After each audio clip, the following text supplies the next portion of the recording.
Thank you for being here. Thank you to Roopa Dhatt for being with us today. This interview, she's the co-founder and executive director of Women in Global Health, and we are pleased to make you some questions. Yes, Rupa, so you established such a big network of global health advocates, kind of nowhere. And as you may know, we are the representatives of Young Forum Gasteiners. And I think maybe your example could be very inspiring for many of us. Maybe you can share how did you follow this dream and establish such a huge, great and active network of women in global health? Great. Well, it's really a pleasure to be here and also to be in such great company. I feel like whenever I'm with young people, it's at my heart, it doesn't leave the DNA, right? Even if you get the gray hairs.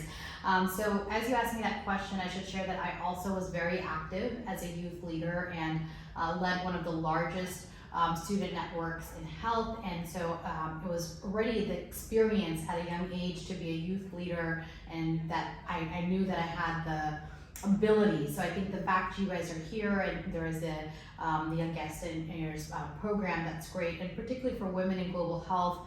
I was finding whether it was in clinical practice, so I'm a physician and I practice medicine in Washington DC, but I was in training. I would see that there were so many talented women in the health sector delivering care, but at the leadership level, men in leadership, and those numbers were just stagnant and not changing. At the same time, when I was advocating for big global health policy changes at the UN or at the World Health Organization, again, men were in the leading role, even though a lot of the supporting teams are women. So I wanted to be part of that change, and really taking quote of inspiring leaders, believing that the impossible is possible is a motto that I live by.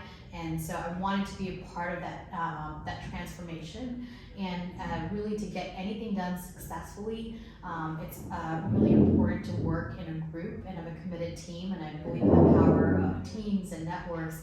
And so I founded Women in Global Health by seeking out other early career women in the space who were interested in not only pointing to the problem, but really pointing to the solution.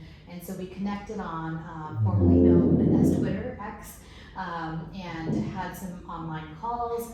And a couple months later, we went to the World Health Assembly. We found our own way to sneak in and held a consultation, and then launched the Women in Global Health movement at the World Health Assembly in 2015. And now we have 51 chapters, and I'm so excited to share that we have the Women in Global Health Austria chapter, which just launched yesterday formally, and the movement continues to grow all around the world.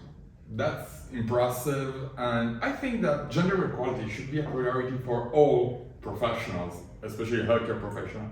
How we can engage male in this process, and how can we get male to be advocate for gender equality? Yeah, great question, and great to you're being engaged right now by having this conversation.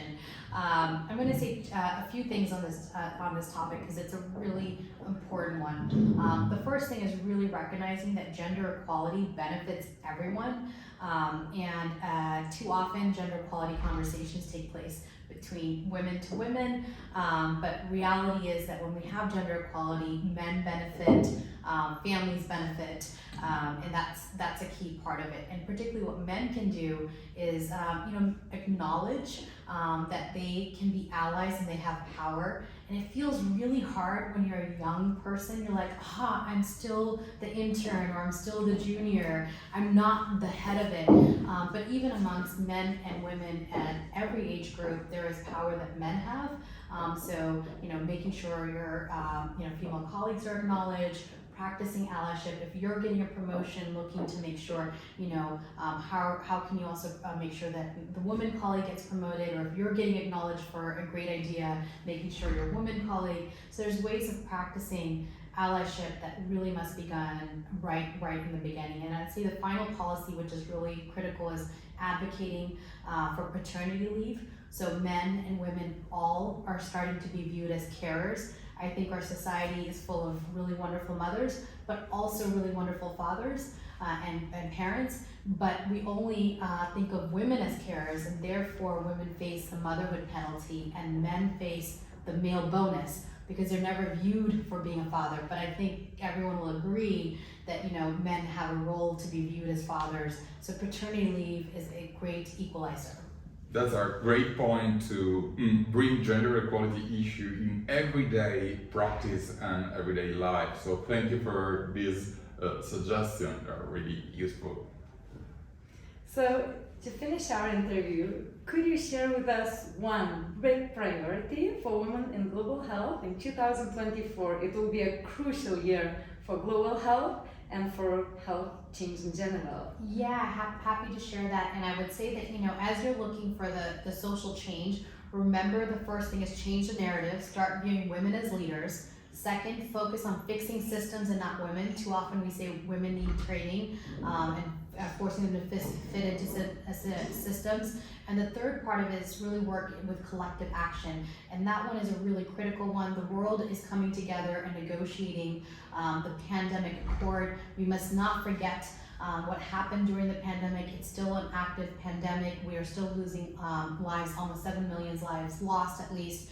And women were providing the care in our communities. They make up 70% of the health workforce.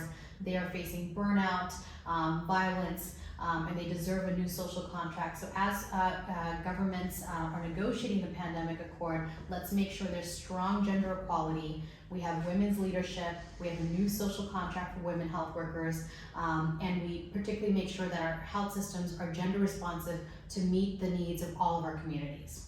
Thank you.